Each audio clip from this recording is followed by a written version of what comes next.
Welcome to our second Responsible AI for Education workshop. So it's really a pleasure. I'm Ken Fleischman. I'm the founding chair of Good Systems, Ethical AI, UT Austin. It's really delightful to be here with our distinguished collaborators, with Julie Schell, Casey Ford from Academic Technology and the Provost's Office, with Mario Guerra and his team from Enterprise Technology. And huge thanks also, along with those organizers, to Stacy Cayley, who's our associate director for partnerships networking. So we've worked really hard to put together, I think, a pretty impressive program, some amazing speakers you get to hear from today. And we're really excited about the partnership that we've been able to build across academic technology, enterprise technology, and good systems. So we think it's really important as AI is being deployed across campus, as it's being used across campus, because of course students are the early adopters of technologies like AI in all kinds of ways. It's important we're studying how they're being used. We're working on best practices to make sure that AI is being used in responsible ways in the classroom and outside of the classroom. So this is a great opportunity for us to get together, think deeply about these issues. Enterprise Technology and Good Systems has launched a research collaboration focusing on accessibility, and you'll hear some about accessibility in our student panel that's coming up later in the day. On policy, you'll hear more about policy at the lunch session, and then on the environment and the environmental impacts of AI, we'll hear about that at one of the later sessions this afternoon. So there's a great opportunity to think deeply about these issues, and as our VP for Enterprise Technology, Cole Complete, says, to study these technologies in real time as they're being deployed. There's this real opportunity. We don't want to miss this opportunity to understand the impacts these technologies are having in the classroom, in other parts of the campus, and in our everyday lives, so we can make sure they're actually serving the students, staff, and faculty of this university, as well as the residents of the state of Texas, the nation, and the world. So thanks everyone for coming. I'm going to hand it off to Mario Guerra, who's going to introduce, also give a welcome to the day, as well also welcome the panel that he's going to be moderating coming up. So thank you again for joining us. Appreciate it.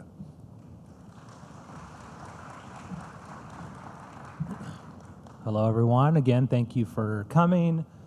We are very excited about the day today. I want to commend you for coming here and being willing to share, being willing to learn. I think that this is going to take a community. This type of technology I don't think that we've seen anything like this in a few decades.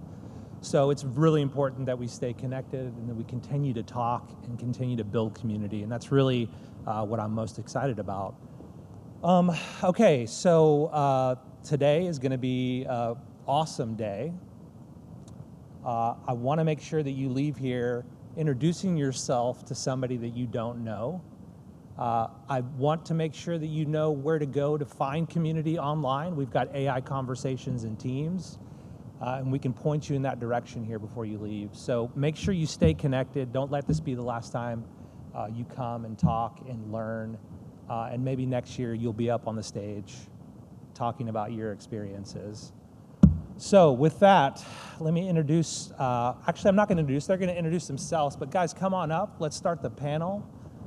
This one I'm put together. Actually, this was a dream of mine, to be honest. I was kind of wondering, what would a good panel be for a session like this? And I thought about, why don't we take some time for this first panel to reflect on the last 2 years. Talk about where we were 2 years ago, where we were a year ago, and where we are now, and where we see ourselves going in the near future. And let me tell you, at each one of those stages, completely different. This technology is changing so quickly and so rapidly. It's hard to keep up sometimes. And that's, again, why it's so important that we stay connected and continue talking. So with that, I'm going to sit down here, and I'm going to have the panel I didn't even introduce myself. I'll start. Let me start.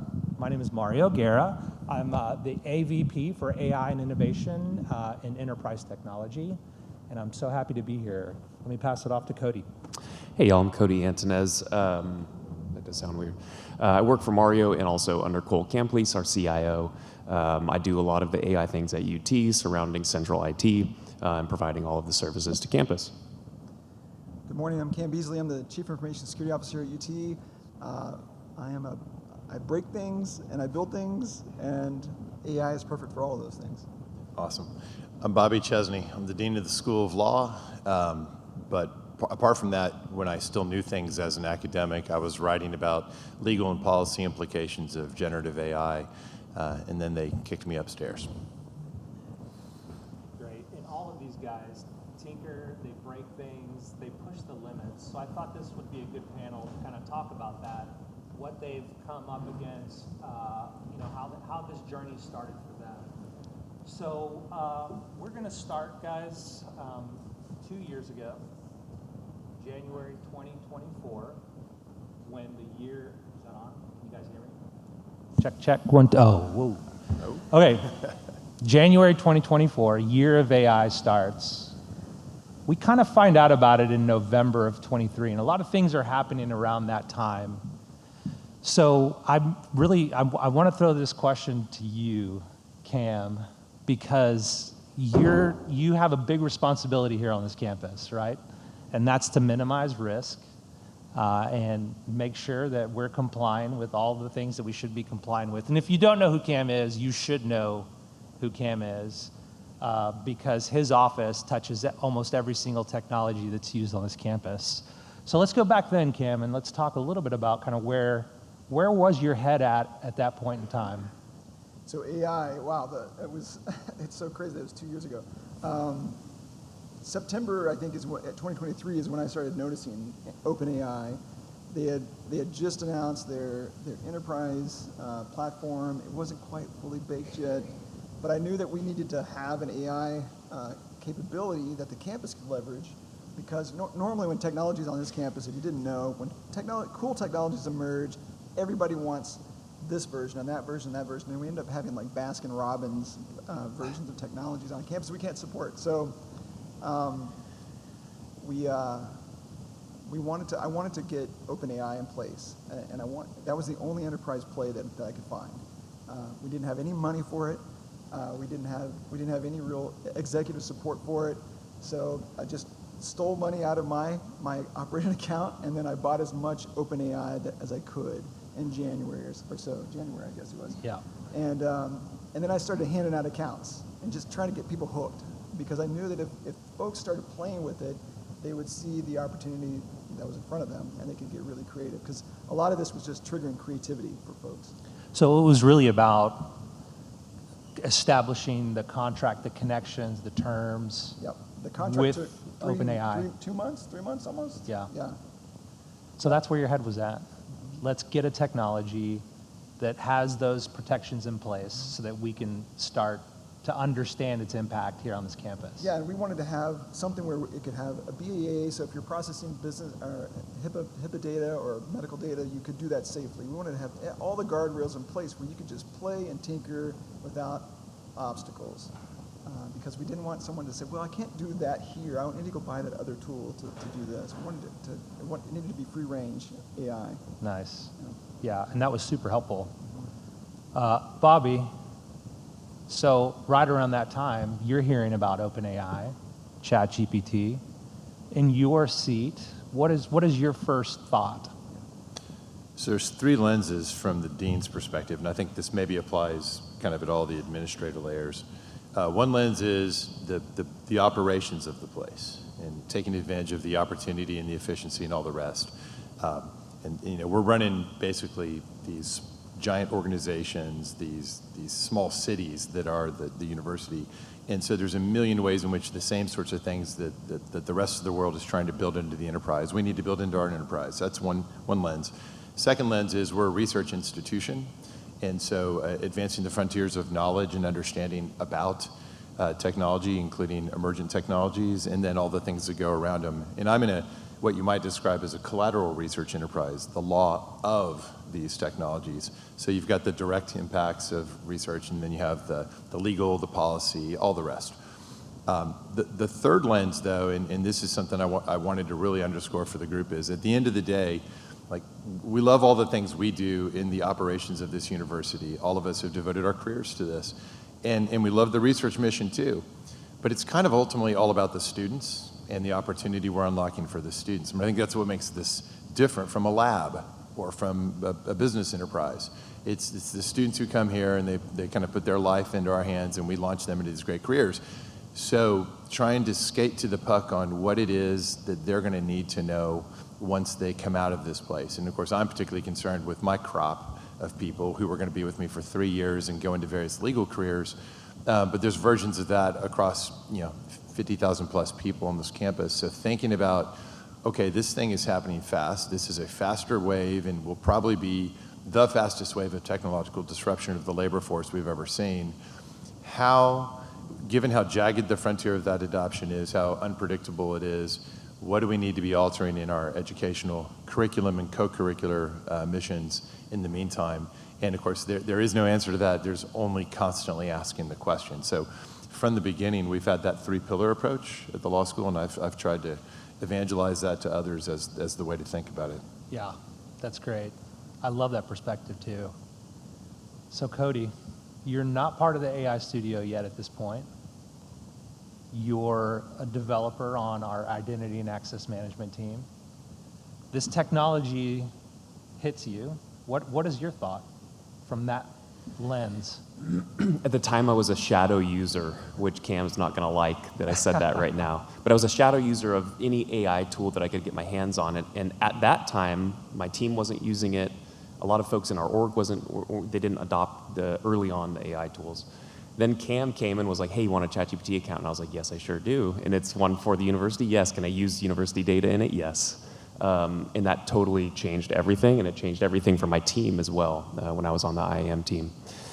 But there was a good while there where felt like at least I was the only one using these tools, at least in my orbit, but it was giving me such a leg up, 10x of kind of everyone around me in terms of the output of work, that I knew that this was really serious. Didn't hear anything from Cam. I was keeping it very quiet myself and just kind of like, well, I'm just going to continue using this. I'm seeing huge benefit from it. And then others around me started doing the same, and we started adopting.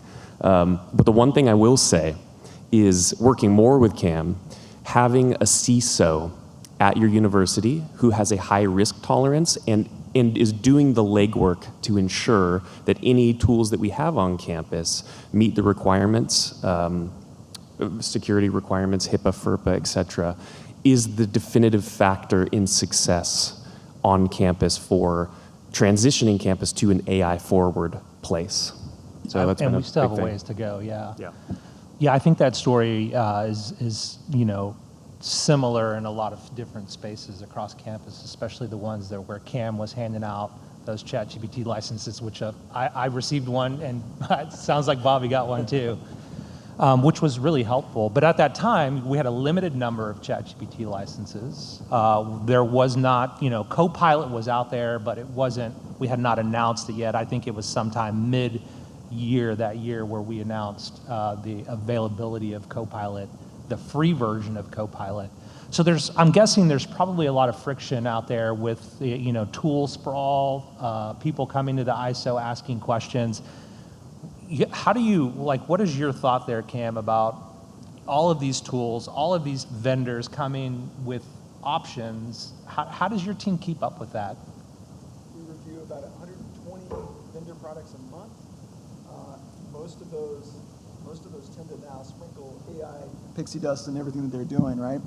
So we have to review contracts, we have to review how the tools function. It's kind of boring from a security standpoint, but it's important work that has to get done because we're trying to understand how the data of the university is being protected. So we do that. We have a whole team devoted to just that. Have you seen an increase in those requests? Every single vendor, no kidding, every single vendor is trying to say that they trying have to get AI, into space, right? yeah. They have AI in their products. So no, it's a mess. Yeah. And Bobby, you're one of those guys that likes to push the boundaries. What is your thought on how you stay compliant, how you stay in good graces with the ISO and CAM, but still have space to experiment and innovate? Like, what's your strategy for that? It may not be the greatest thing when your lawyer is the one who's wanting to push the boundaries. So there is that. But actually, I think between us with the information security angle and the legal angle, I think we both are modeling how these pieces of the enterprise often are the pieces that frustrate sort of what you might think of as the main line of effort in any organization. We're the naysayers. But it doesn't have to be that way. And I actually think good information security work, like good lawyering, is a question of thinking carefully about what is the important thing to be achieved, and then figuring out how to compliantly and lawfully get there and so forth. I think like Cam, I have a very Gen X mentality about stuff where I just kind of want to get stuff done in a reasonable way, and I don't want to get too hung up on the particulars. But I do care. I also have a cybersecurity background, so that matters to me. So I respect and appreciate when I know that when Cam's office says no, there's going to be a good reason for it. That doesn't mean I won't come back, and I've been in endless pain in your team's threads over time. So when I think about, to me, I don't really feel like, at least in the law school orbit, and I want to shout out to my team, Adam and Brian are here. Thanks, guys, for being here. The main challenge isn't so much that there's some emergent tool that we can't get clearance on. And by the way, the problems more often, I feel like, are on the contracting side than they are the ISO side. But I also want to give a shout out to the contracts team for having kind of really gotten religion on this and beginning to churn really great. So good job on Linda and her team's parts too.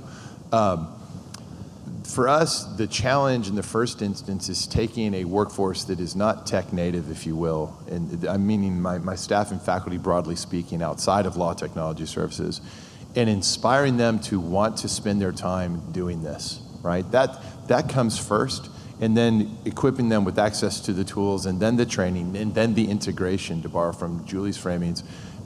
You got to get all those pieces, but step one's making them want to do it to begin with. So I buy into the notion that leadership has to model it and really live it. I spend more than an hour every single day for a couple of years now trying to figure out how in my own use cases there's advantages to doing this. And then as soon as I find something that I know generalizes to colleagues, I go to those colleagues and say, hey, check this out. I've now got this thing showing up in Slack for me every morning on cue, and I wake up to this daily briefing. Wouldn't you like that? Let me show you how to do it. It's going pretty well. We have some 100 full-time faculty at the law school, and the vast majority of them are on both an OpenAI and a Anthropic license. They're varying in how they're coming along with it, but that's step one. They come to these about monthly trainings where one or another of my colleagues shows them, hey, here's how to make slides out of your class notes. Here's how to test your research paper, your draft, and get some honest feedback. And the uptake isn't dwindling. So I think the external noise around this topic is motivating people, and they're feeling like they're being supported internally. So it's not really a question yet for us about getting approvals for tools. There's just been a few things because there are some law practice specific wrappers. These are companies that are sitting on top of a frontier model and then putting a user interface in place that works really well for lawyers. And we have got a couple of the market leaders. We have free licenses for every student, every faculty member. And you guys and contracts both were really great. I think we turned that in one weekend. And that's unheard of. I'd never had that experience before. And as a result of that, when those companies did a big national marketing thing about how, there's a company called Harvey, you may have heard of it. When Harvey did a big national marketing deal about moving into the academic enterprise, they said there was a leadership tier of schools, and we were able to sneak into that at the last second, so our name appeared next to NYU and Stanford in that press release. Nice. And that was good for us. That's awesome, Bobby. I love hearing that. And I think that's kind of the shift of what we're seeing here. Over the last couple of years, what we've been doing is providing that sort of foundational access to different types of tools. And we're starting to see some of those tools rise to the top, right? Like cream rising to the top. We're noticing that there's leading vendors out there in that space. And I feel like that's kind of the difference between scrambling at the beginning, trying to find that one enterprise option, and now there's maybe two that are leading in this space and really excited about what's to come. So what is the shift in the conversation, Cody, that you're having? Because I know that you're meeting with a lot of researchers and you're hearing those use cases. Are you noticing a shift in mindset with those researchers and the use of those tools?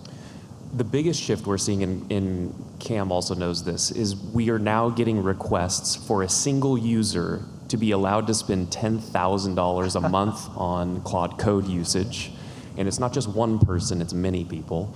It's just, I think the consumption has been a huge shift. And I'll also say that the top providers are becoming very apparent, being Anthropic, OpenAI, and Google, at least on our campus. And then, we have our various cloud providers as well. But that's mainly what we're seeing. And we're seeing a lot of folks gravitate right now toward OpenAI and Anthropic equally. Yeah. It seems like things really shifted in January when Claude Code came out. Yep. What's your thought on that, Cam? They're the dominant force right now. Yeah. That's where I do most of my work. That's where my team does most of their work. They are innovating at a higher clip than OpenAI is, in my opinion. Every week there's like 2 new things. So they're impressive. Yeah. So how do you keep your team updated on some of those features? So it's challenging. We have our team is extremely aggressive in terms of innovation. We build things. We have a culture of that, but there's so much to keep up with. So every other week, or I think it's every other week, we'll have a show and tell. Somebody in one of the different teams that we have will present some newfangled thing that they're excited about, and most often it's AI oriented. So again, like Bobby was saying, you just have to be able to share the thing that you're doing, because not everybody always connects the dots to, I can use it this way or that way. It's just triggering that creative juice a little bit within your team. Yeah, I wanted to double click on that a little bit, Bobby. The idea of providing space and time for your faculty and your staff to really experiment and learn from each other. It seems like that's a good strategy to get, for your team to understand and learn this new technology. I think in a CSU, it helps if the dean is just constantly pressing upon this. It leads to a little bit of a caricature of the dean, perhaps, and that's fine. But I think it's crystal clear that it's not going away. Yeah. And that helped early on before. I think at this point people get it. The past several months have helped that lock in. One thing that I'm thinking about doing, surprise Adam, I think what I want to do this summer is basically make sure we get everyone on a license. There's a lot of staff that aren't yet. We've got to fix that. But and then working through all the directors and assistant deans, everyone who manages it as a team, have a contest. And I'll figure out how do you reward this and make it fun. But basically challenge people to go forth and throughout the enterprise, say to each team, everyone go forth, here are the tools, here's some training, but come up with the best, most effective improvement to your own workflows, and then your office will figure out who's the champ in our office. There'll be a celebration in recognition of that, and then do it school-wide as well, and just kind of make it a tournament, a March Madness of creativity. That's awesome. You want to talk about what you're doing in enterprise technology? Well, first I want to talk about, so what's interesting with Bobby is it's different right now having a dean show up in my team's messages who are like, hey, we need to enable all of this for these folks. Hey, can I get some more licenses for this? What do you think about this option versus this? If we had more of that across campus, I think we would see faster adoption rates. But I think the law school right now is really at the forefront of how does this look across our entire school, our entire staff, faculty, students, and I think that that's really important. School of Information is also doing a great job, computer science, et cetera. Folks are starting to get on the bandwagon, but for me it was interesting to see the law school. It was one of the first to show up in hordes, right? To say like, we need access to all of these things. And Cam's approved, let's go. We just need the seats. I get a message from Mario, like, let's get everybody on, let's the licenses that we did have, and mind you, we used to have to buy them in bulk. The majority of those went to the law school. And then when folks from other schools around campus were like, hey, I heard you have ChatGPT licenses, I'm like, well, we did, but Bobby took them all. Don't tell them.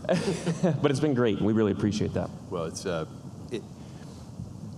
only way to make progress is to experiment, in my opinion. Yeah. You just have to experiment. And this is becoming, as it gets more complicated, this situation compounds. So for people who haven't even dipped their toes in the water yet, they got a lot of catching up to do, and the longer they wait, the harder it's going to be. I feel like I've been paying close attention every single day. Like my mornings, every single day for years now, I've begun listening to the AI Daily Brief by Nathaniel Whitmire, which I strongly recommend. Yeah, me too. People. He's unbelievable and pithy, and I still feel like I'm falling behind. Yeah, it's hard to keep up. Yeah. So one thing he does talk about on that podcast is efficiency AI and opportunity AI. And I love the way that that's framed, right? I think that we've spent a lot of time talking about how to make individuals more efficient. And that's been the narrative until just recently. Now we're really thinking about enterprise opportunities and enterprise AI. That's, to me, the real difference and shift in sort of the narrative from 2 years ago to today, right? We talked a lot about productivity, individual productivity, and that's, I think, where we would see the institution shift into an AI-forward institution. I don't know if you guys have any thoughts on that, those two sort of framings. Efficiency AI and opportunity AI. Are you seeing any opportunities with the use of AI? Yes, unlimited. I have a list that I just can't get to. I lose more. AI has destroyed the small amount of sleep I already get during the day because I have so many ideas I want to work through. So yeah, there's there's amazing opportunity. Yeah. I think the pie definitely grows. I'm completely on board with opportunity AI. Yes, there's disruptions, and the labor implications are very complicated from a policy and a legal perspective. But at the end of the day, this is about growth and opportunity. I think in terms of our own university enterprise, to me, the big trick is going to be unlocking comfortable free access, Cam, like you were describing, to Box. I mean, everybody in the law school, everything's on Box. And being able to connect co-work to Box would be a huge unlock. And so some of the challenges we're working through with data protection and the rest, and for that matter, what is the future of enterprise level university engagement with Box versus other solutions? Yeah. We can't have that drawn out, in my opinion. We need to, I know what I'd do if it were up to me, but I think that having that piece resolved sooner rather than later and getting stability on that and enabling people with comfort to be able, and with trust and security to be able to really unleash the analytic capabilities on our underlying data. I mean, there's just so much that I would do today if I could. Can't quite get there yet. Yeah. So you mentioned Box as being one of those gaps, missing pieces. Are there any other missing pieces from y'all's point of view that we should be really focused on? Go ahead, Cam. Power. So what we're going to see is, like Cody was saying, there's going to be folks that are consuming AI usage at a clip that we can't afford. We can't afford to pay the big vendors. So what we do have in our back pocket is data centers. We manufacture our own power. We can leverage our own resources to really feed the fire that's going to be in our bellies here pretty soon. We need to really need to start planning for that at scale, because that's going to be the next thing that hits us. Yeah. What about from your view, Cody? Any gaps that you see right now? So one thing that I'll say, there's a lot of things that I want to say, but we only have a certain amount of time. The one thing I want to explain right now is, so Cam's done a really great job in the ISO of saying, these are secure, here's why they're secure. They have a BAA, we have all the contracts, right, HIPAA, FERPA, et cetera. But the individual needs to define their own tolerance for the risk associated with using these tools, the type of data that they choose to be comfortable with. They basically need to define their own comfort level. And I think teams have to have their own comfort level and in policies. And that's something I'm continuing to see as I work with different corners of campus. You have teams that are really AI forward, and their comfort level is very high in these tools, and their confidence is high in using these tools. They're able to check output, trust but verify always, of course. And then I work with teams who are like, I don't want to put any information into this thing. And then they have myself and Cam's team saying like, no, it's okay. Like, here's the protections, here's how it works, here's where the data is processed.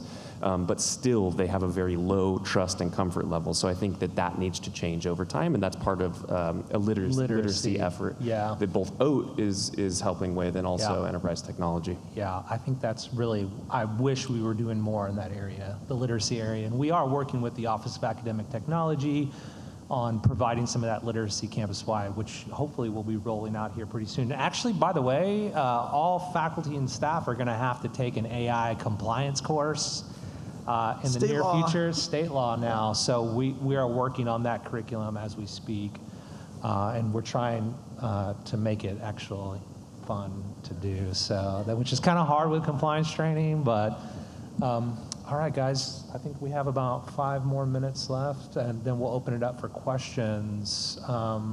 Last thoughts? Any advice to this group? I'll share something that's kind of interesting. So we recently did a semi-rigorous survey of our students to figure out what the shadow usage and other usage was. And it was really interesting because one thing it revealed is it looks like about between 10 and 15% of our student body what you might call conscientious objectors to AI altogether. And it presents an interesting pedagogical, almost a parental stewardship challenge from my perspective, because at the end of the day, I'm the one who's got the best read on what the employers for my particular unit are looking for. And I don't just mean sort of the big fanciest law firms, I mean all employers from the biggest to the smallest across all industries. And I'm afraid that while I super respect and appreciate and understand where the conscientious objectors are coming from, if they want to get a degree from here and want to go get a job, we have certain responsibilities to help them understand what they're ultimately going to be obliged to understand and be able to do. So we're going to be building it more in a more mandatory, deliberate way into our curriculum, like very soon. That's mostly what I'll be doing this summer is creating a mix of mandatory engagements, elective engagements, and extracurricular engagements, such that nobody's getting out of here with a degree after this year without having certain upskilling. I love that, Bobby. That's great.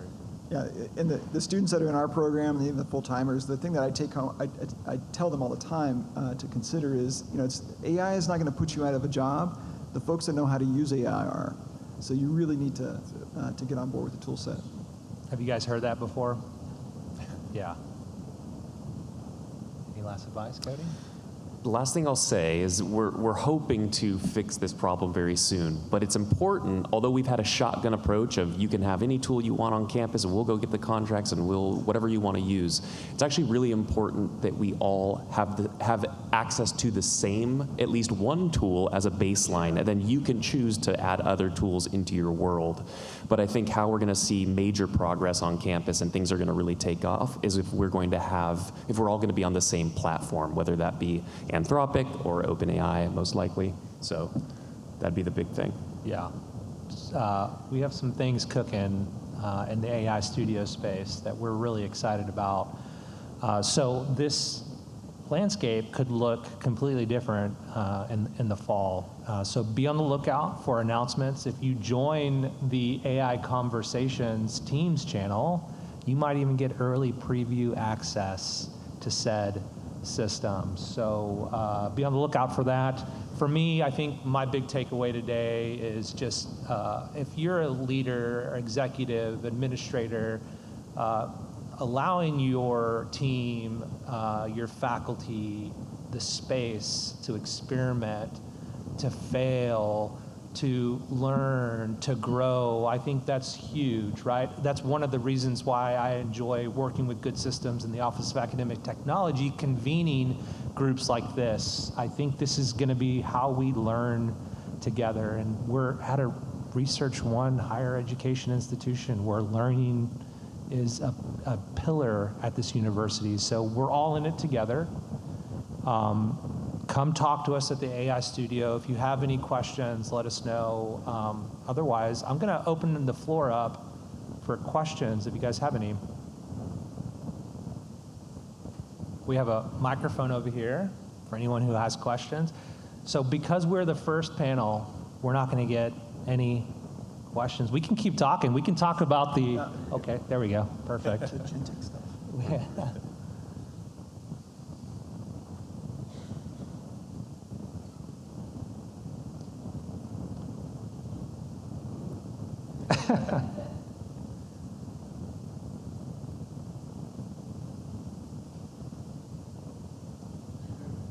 Nope. Just yell.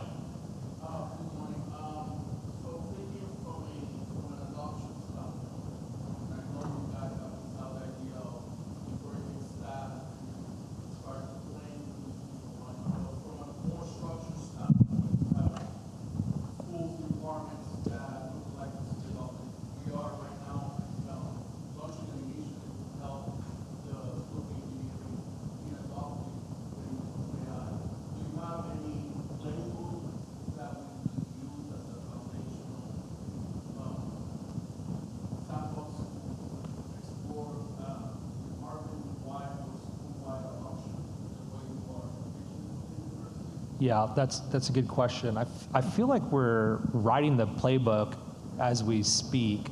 So we don't really have anything in our back pocket right now. But what comes to mind for me is we haven't really had a common platform that everyone can use that has the power and capabilities that we have come to expect from these tools. And that's going to change here in the next few months. So that right there is just going to be the basis for a sort of standard tool set that you can then all learn together and experiment together. That's going to help, because what we have right now is a situation where if you want all of your staff to have a license to ChatGPT or Claude, you have to purchase that, and we bill you back for it. So it's really hard to do this campus-wide without having that sort of foundation availability, access to those tools. I don't know, that's where my mind goes. I'm thinking of skill sets that you hire for. So job descriptions need to have, for IT staff, maybe for all staff, need to have AI tools in them. We put office applications on our resume. Some of us do. I don't do that, but I see that a lot, right? So if you should be able to say, we expect to see AI tool sets in your skills. And then maybe you're evaluating on the use of those. That's not a bad thing. It's not supposed to be a scary thing. It's just you encourage the use of it. We're actually exploring some of that too in enterprise technology, the performance evaluation piece of it. But I love the idea of adding it to job descriptions. I'll just add that when you're first setting forth into a unit with people who are not using the tools at all, I think it's a mistake to lead with anything really detailed and technical. I think the first step is someone who knows what the people you're trying to communicate to, what is it they do in their job, and thinking in just those terms and speaking only in those terms, where someone who does know what the tool can do for that, even if it's as simple as, hey, most people need some help creating slide decks. Something simple like that, pick the one clearest, most common use case, get someone who can do the magic show right in front of them. And I did that in a faculty meeting a couple of years ago. I can't remember what it was. It was probably a slide deck. And it worked. And people were like, oh, yeah, I do this thing all the time. That didn't look that hard. It looked super efficient and fun and better than what I would have done. Tell me more. And so you kind of set the hook first. And then later on, you can explain about the different technical details. I don't think they actually need to know it first. It's really good to focus on what do you loathe doing, because like, what takes up most of your time doing this thing that you hate to do. Try to think about how you can use AI for that, and man, you build up free capacity to do the stuff that you really like to do. Hi guys, I'm Robert McDonald, SVP for Libraries, and I just wanted to comment on one of Cam's points about power. And I'm really glad we're looking at going at the best aggregated cost and tokens, because as someone who spent lots and lots and lots of money over my lifetime buying back content of our authors, right? We have got to take this seriously, because everybody's going to have their magic price on tokens built into their systems, and it's going to be set at the highest possible, rate to make a profit. And we've got to keep that in mind and how we can offload it and figure out the process, just like we've done with cloud computing, And I think there's so much potential there for us to come together to do that and not just go off on our own and look for things. And that's what I wanted to reiterate. But it will eventually come down to that, right? Who's got the best computing infrastructure to test new things out until you get to the level where you can afford to do it from the grant or whatever the next thing is, right? So.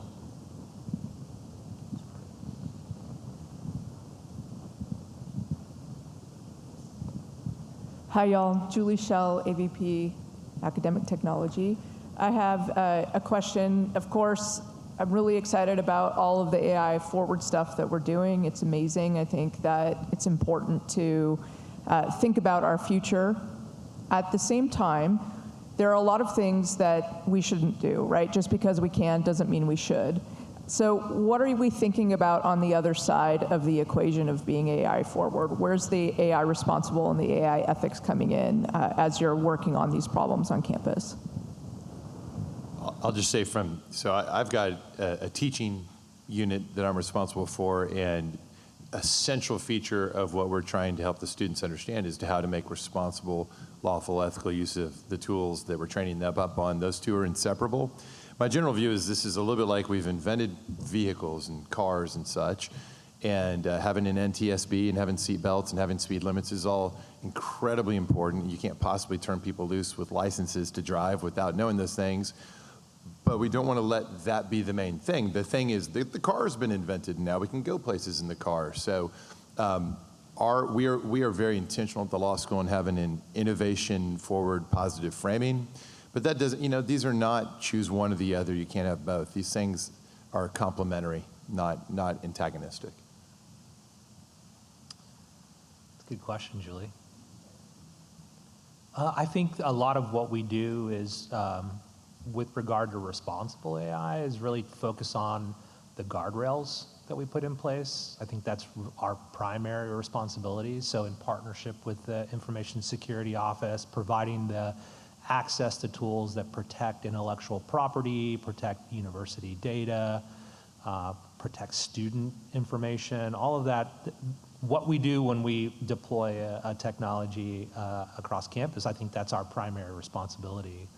Now, individually, there's conversations to be had about that. When you ask or invite AI to the table and when you shouldn't invite AI to the table, I think is a personal issue, to be honest. And I think this is why we should be experimenting, so that we can understand the ways in which it does make a positive impact and ways that it might not need to be used and it shouldn't be at the table.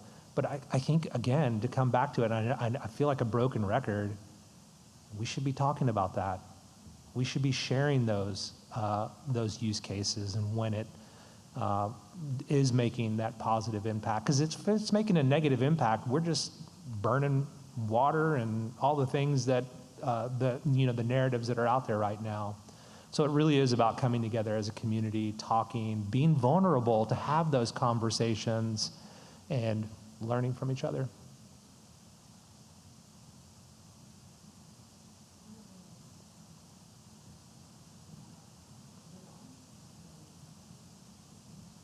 Hey, so I'm Siddhi Nim. I'm the Director of Technology at Extended Education Ventures. We fall under the Academic Affairs.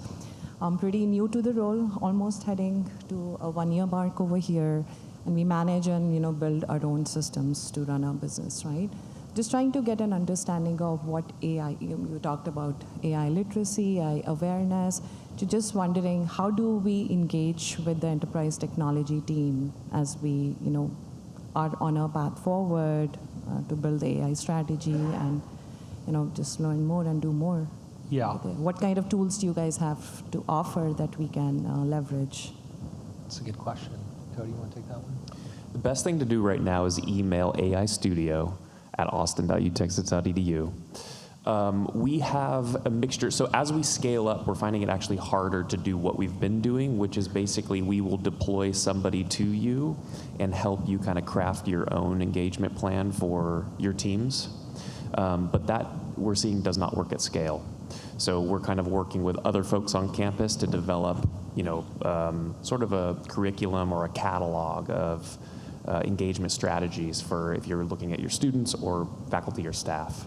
So it's all kind of to be determined as we have some news coming in the next few months. Hopefully a vendor will also engage with us on that for you, but you can just send us an email to get started. One of the other things that we're working on as part of our AI strategy is building out the AI studio with students.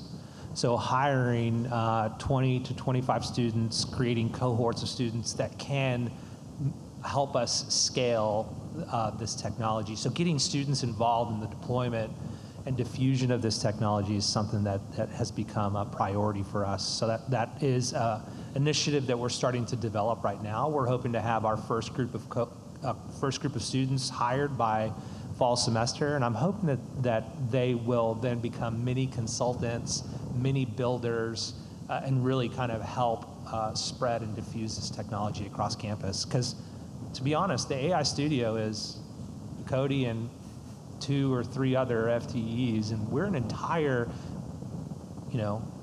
campus. It's really hard for us to scale. So that's why events like this are so important, because it allows a large group to kind of hear the message.